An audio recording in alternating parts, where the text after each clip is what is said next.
पश्चिम बंगाल के बीरभूम से आई इस सनसनीखेज खबर ने पूरे देश की राजनीति को हिलाकर रख दिया है। एक बेहद ही ईमानदार नेता, एक ऐसा इंसान जिसने अपना पूरा जीवन सादगी और जनता की सेवा में बिता दिया, उसे नफरत की राजनीति करने वालों ने इस कदर मानसिक रूप से तोड़ा कि आज वो हमारे बीच नहीं रहा। जी हां, पश्चिम बंगाल विधानसभा के पूर्व डिप्टी स्पीकर और टीएमसी के वरिष्ठ नेता आशीष बनर्जी का शव 16 अगस्त की सुबह बीरभूम स्थित पार्टी दफ्तर में फांसी के फंदे से लटकता हुआ मिला। इस खबर ने न सिर्फ बंगाल बल्कि पूरे देश को झकझोर कर रख दिया है। एक इंसान जिसने पूरी जिंदगी शिक्षकों वाली सादगी से जी, जिसने रामपुर हाट के लोगों के लिए अपना दिन रात एक कर दिया, उसे बीजेपी की घिनौनी और गंदी राजनीति ने लीन लिया। रामपुर हाट के वार्ड नंबर 5 में रहने वाले आशीष बनर्जी के घर के पास ही टीएमसी का दफ्तर है। रविवार की सुबह, जी हां 16 अगस्त की सुबह जब लोग वहां पहुंचे तो उनके होश उड़ गए। आशीष बनर्जी का बेजान शरीर फंदे से लटक रहा था। पुलिस ने मौके पर पहुंचकर शव को पोस्टमार्टम के लिए भेजा और वहां से जो सुसाइड नोट मिला उसने बीजेपी के नफरती एजेंडे और चरित्र हनन की राजनीति का काला सच देश के सामने लाकर रख दिया है। अपने आखिरी खत में आशीष बनर्जी ने तड़पते हुए लिखा कि उन्होंने कभी अपनी जिंदगी में भ्रष्टाचार नहीं किया।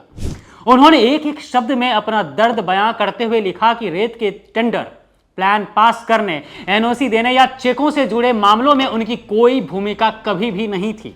उन्होंने किसी काम के बदले कभी 1 रुपया तक नहीं लिया। लेकिन इसके बावजूद बीजेपी और उसके नफरती तंत्र ने उन्हें बदनाम करने में कोई कसर नहीं छोड़ी। आशीष बनर्जी ने अपने आखिरी खत में यहां तक लिख दिया कि उन्हें राजनीति में आने पर अफसोस हो रहा है। जरा सोचिए, एक सच्चे जनसेवक को इन लोगों ने मानसिक रूप से इस हद तक प्रताड़ित कर दिया कि उसे अपनी ईमानदारी का सबूत देने के लिए अपनी जान देनी पड़ी। अब सवाल उठता है कि आखिर ममता बनर्जी के बंगाल में यह सब क्या हो रहा है? बंगाल में ममता बनर्जी की पार्टी के साथ क्या हो रहा है? क्योंकि केंद्र की सत्ता में बैठी बीजेपी और उसके नफरती टट्टू बंगाल की शांति और सौहार्द को आग लगाने पर आमादा है। जब से ममता बनर्जी ने बंगाल में बीजेपी की विभाजनकारी और जहरीली राजनीति को पटकनी दी है, जब से बंगाल में बीजेपी की विभाजनकारी और जहरीली राजनीति पनपी है, तब से मोदी सरकार और उनकी पूरी मशीनरी बंगाल के पीछे हाथ धोकर पड़ गई है। बीजेपी के लोग जानते हैं कि वे जनता के वोटों से ममता बनर्जी को हरा नहीं सकते, तो पहले वोट चोरी की, सरकार बनाई। इसलिए उन्होंने अब टीएमसी के ईमानदार और जमीनी नेताओं का चरित्र हनन करना शुरू कर दिया है, ताकि टीएमसी की इज्जत घटाई जा सके, झूठे आरोप लगाया जा सके, सोशल मीडिया पर फर्जी अफवाहें फैलाया जा सके और नेताओं को मानसिक रूप से इस कदर तोड़ दिया जाए कि वे अपनी जिंदगी ही खत्म कर लें। यही बीजेपी का असली चेहरा बन चुका है। इन नफरती टट्टुओं ने पूरे पश्चिम बंगाल का माहौल खराब करके रख दिया है। टीएमसी सांसद अभिषेक बनर्जी ने भी आशीष बनर्जी की मौत पर गहरा दुख जताते हुए साफ कहा कि आशीष दा जीवन भर एक सम्मानित शिक्षक और समर्पित जनसेवक रहे। उन्होंने पूरी जिंदगी ईमानदारी, सम्मान और सादगी के साथ लोगों की सेवा की, लेकिन बीजेपी के लंबे समय से चले आ रहे दुष्प्रचार और बदनाम करने के अभियान ने आज एक बेकसूर की जिंदगी छीन ली।